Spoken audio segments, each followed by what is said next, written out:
วันนี้มาที่นี่ครับบุญถาวรอุดรธานีห้างสรรพสินค้าเดินเข้าข้างหน้าแล้วก็ทะลุออกด้านหลังของห้างสรรพสินค้าบุญถาวรที่นี่มีการจัดงานตลาดนัดกาแฟสำหรับคอกาแฟหรือคนที่ชอบช้อปปิ้งจะมีการซื้อขายสิ่งของต่างๆเยอะแยะมากมายโดยเฉพาะเรื่องของกาแฟคนที่ชอบดื่มกาแฟก็จะมีผลิตภัณฑ์ต่างๆของกาแฟรวมไปถึงขนมนมเนยต่างๆซึ่งงานนี้จัดขึ้นที่บึงบุญถาวรซึ่งอยู่ด้านหลังของห้างสรรพสินค้าบุญถาวรที่อุดรธานีครับ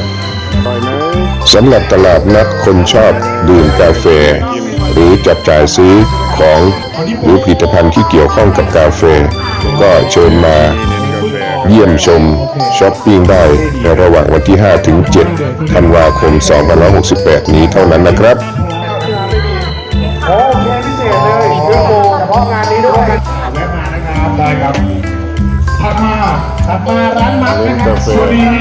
มักเท้าต่อมาในช่วงที่น้องกำลังยุ่งพอดีครับไม่เป็นไรครับผมขอบคุณมากๆครับมักเท้าขอบคุณครับ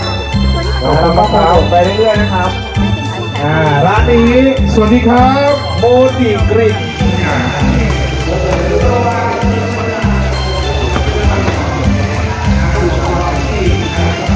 ครับอุ้ยร้านนี้คือหอมมาก